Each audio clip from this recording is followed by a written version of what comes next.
Hi everybody, welcome to the Practice Cabin, the video blog all about what musicians do when they are not on stage performing concerts, the fine art of practicing.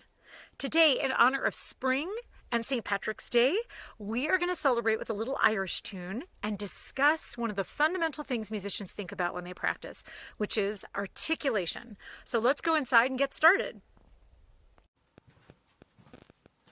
So articulation is the word musicians use to describe the way you begin a note. And there are two broad categories of articulation: articulated notes and slurred notes. Articulated notes are ones that begin with a clear and distinct start. There are lots of varieties of articulated notes. Here's an example of an articulated note.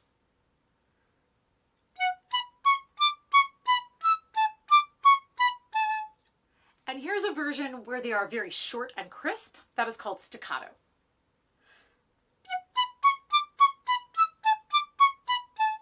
And here's a version where they are very long and smooth and connected, but they still have a distinct start. That's called legato.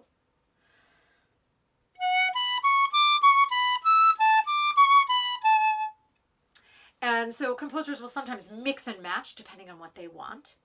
So that's articulated notes. They can be short, they can be smooth, they can be punchy, lots of varieties in there, but they have a clear, distinct beginning. And what is happening for musicians to create that distinct beginning, of course, matters depending on what instrument you're playing. But if you're playing a brass or woodwind instrument, like I am, it is with the tongue.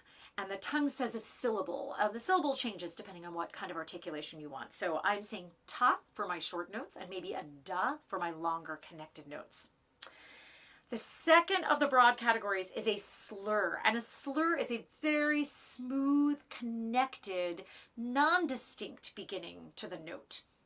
Just smooth and connected from the note before to the note after. Here's that same passage slurred so you can hear the difference.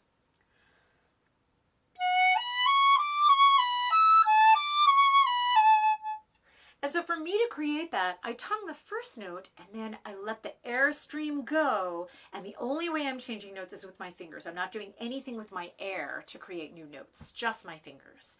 That's how that works on brass and woodwind instruments. A little different when there's a bow involved or on a piano. But all of them have that same quality of connectedness. So those are the two broad categories. But I wanted to point out in this piece something that the composer does with articulation, also the pattern of the notes, but also with articulation, to create really fun rhythmic interest. So first you have to know something about the meter of the piece. And the meter just refers to the way the rhythm of the piece is organized. We divide it up into measures, and every measure in this piece has 6 little beats in it. And those 6 beats are normally divided into 2 groups of 3. And it feels like this. 1, 2, 3, 4, 5, 6. 1, 2, 3, 4, 5, 6. And that's what this whole opening phrase that I was playing for you sounds like. Listen to it in 1, 2, 3, 4, 5, 6.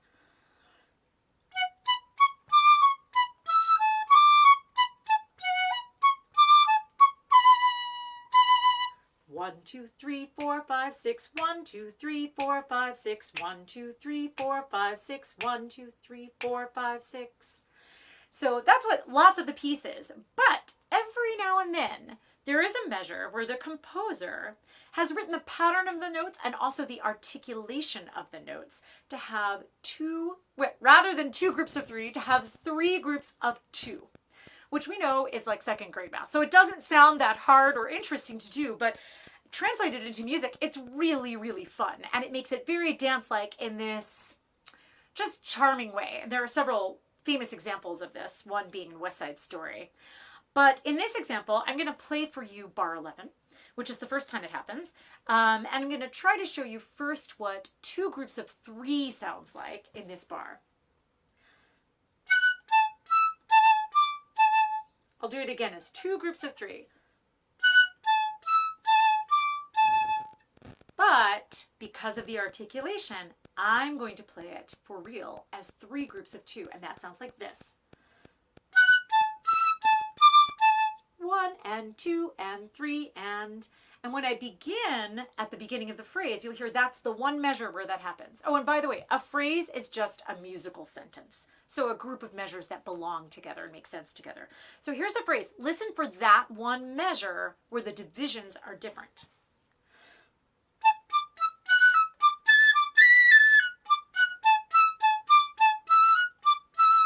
Did you hear it? I'll do it one more time.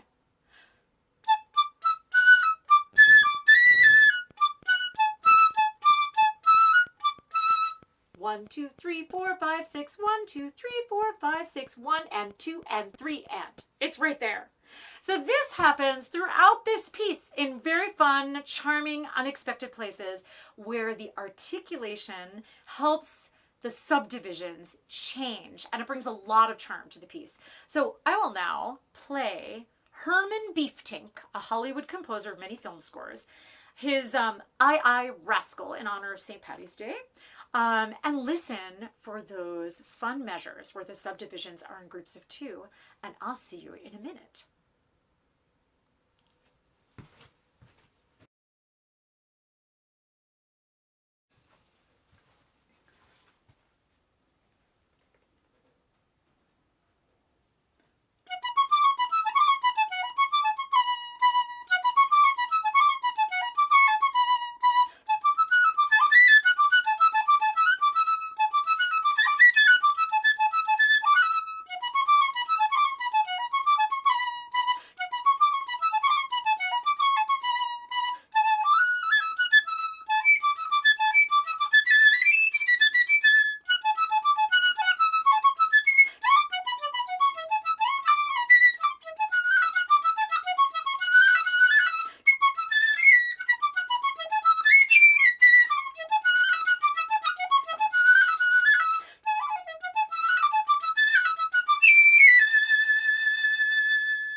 So I hope you noticed some slurs, some articulated notes, and some places where the subdivisions changed from 2 groups of 3 to 3 groups of 2.